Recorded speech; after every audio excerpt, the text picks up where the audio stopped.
Hello everyone, and I'm Sophie, and I'm currently at Kachara Forest Retreat, and I'll be sharing from a book that my guru, His Eminence the 25th Sam Tuku Rinpoche, has written.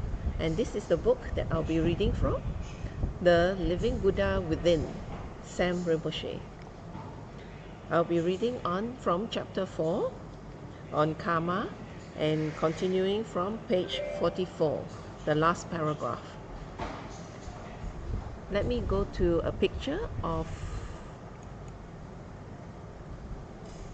a lotus to show the purity of that grows in the dirt, that we can achieve the purity as well.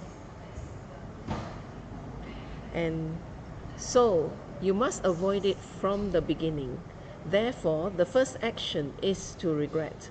The second is making a true resolve not to do it again. Be compassionate even with yourself. Do not think, why didn't I become a Buddha after learning Dharma for so long? And you jump off the cliff. You might even want to run back to your teacher and give your Dharma books and statue back to your teacher and say, this is not for me, it doesn't work. No, you have to understand that you have been in samsara for thousands and thousands of years. In this life, you may eat a lot of cakes like me.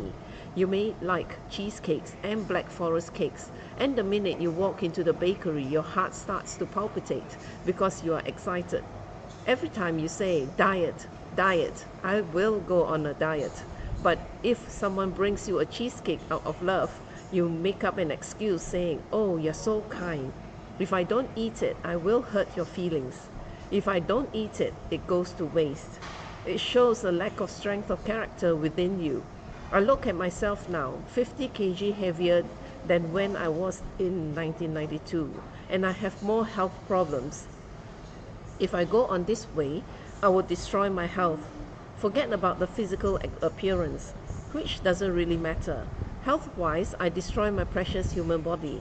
Therefore, be compassionate, even to yourself, and realize that in this life alone we have a bad habit, which is so hard to stop.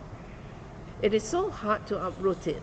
If small habits like my cheesecake habit are so hard to uproot, and I have not uprooted it, and my friends are not helping me, it becomes much more difficult to uproot bigger bad habits.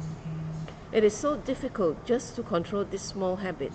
I have attachment for lasagna, cheesecakes, black forest cake, and spaghetti. Whenever someone offers any of these delights to me, my mind says no, but my mouth says yes. I don't know why, it's just so automatic. This is just a small example of how strong habits can be. If we cannot get rid of small habits like that, how do we expect to get rid of ignorance, hatred, desire, jealousy, anger, malice, and covetousness in 2 or 3 days, or even in 2 or 3 years? It is not an illogical assumption that you can get rid of it so fast when we have had a particular habit for countless lifetimes.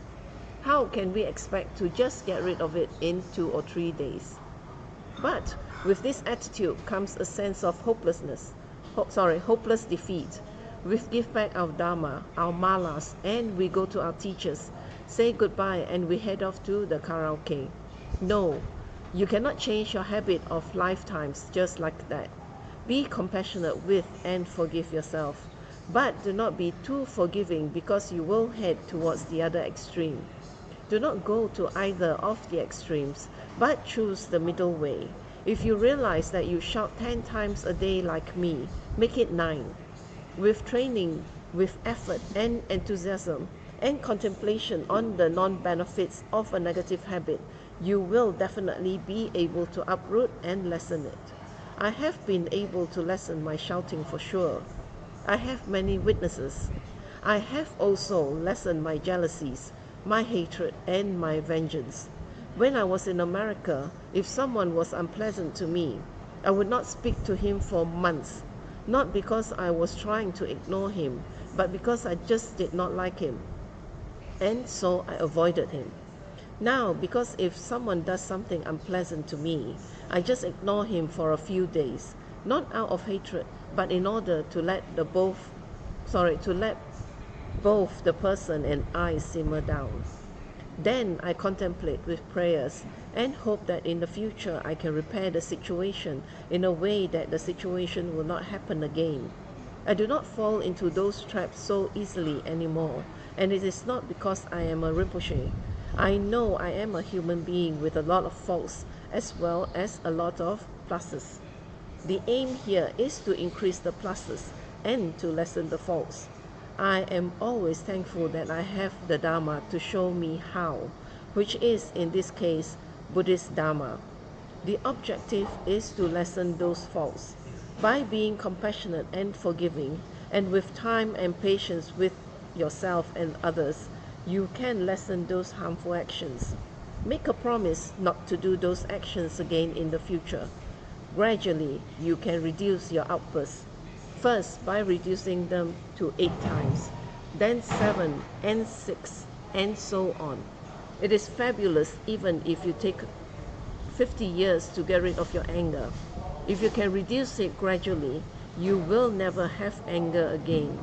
You will never collect the karma that comes from anger, and therefore you will never have to suffer the repercussions of that karmic effect, which is to be born in a barren land, a land that is bare and scarce in nourishment, a land that is rough and dirty.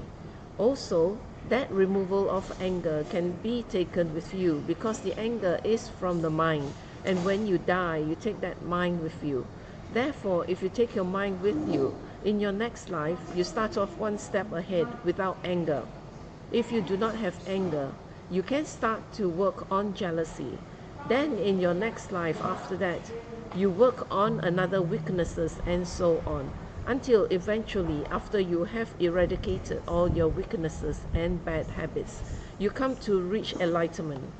If you use your precious human life with 10 endowments and 8 freedoms solely for the accumulation of wealth, long life, friends, beauty, power, etc., and you live your life for those reasons alone, because they are not associated with the mind, you cannot take them with you into your next life. They will be left behind at death, and therefore they are of no real benefit to you in the ultimate sense. They are empty. So if you waste all your life on transient, temporary, elusive happiness, when these things comes to an end, as they guarantee to end, by loss or by death, you will be very unhappy. The 10 endowments are the 10 qualities that characterize the perfect human rebirth, and the 8 freedoms are the conditions from which a perfect human rebirth is free. If we have the merits to be born with these rare 18 opportune conditions, we should not waste our priceless opportunity. The 10 endowments. 1. Being born as a human. 2. Being born in a country that has Dharma. 3. Being born with sound mental and physical faculties. 4. Born free of the 5 extreme actions. 5. Having faith in the Buddha's teachings. 6. Being born during the time when a Buddha has descended. 7. Being born when the teachings have been revealed, because some Buddhas come but do not teach. 8. Being born when the teachings are still prevalent and not dissipated. 9. Being born when there are still followers of the teachings. 10. Having the physical conditions necessary to practice Dharma, food, a clean place, etc. The 8 freedoms. 1.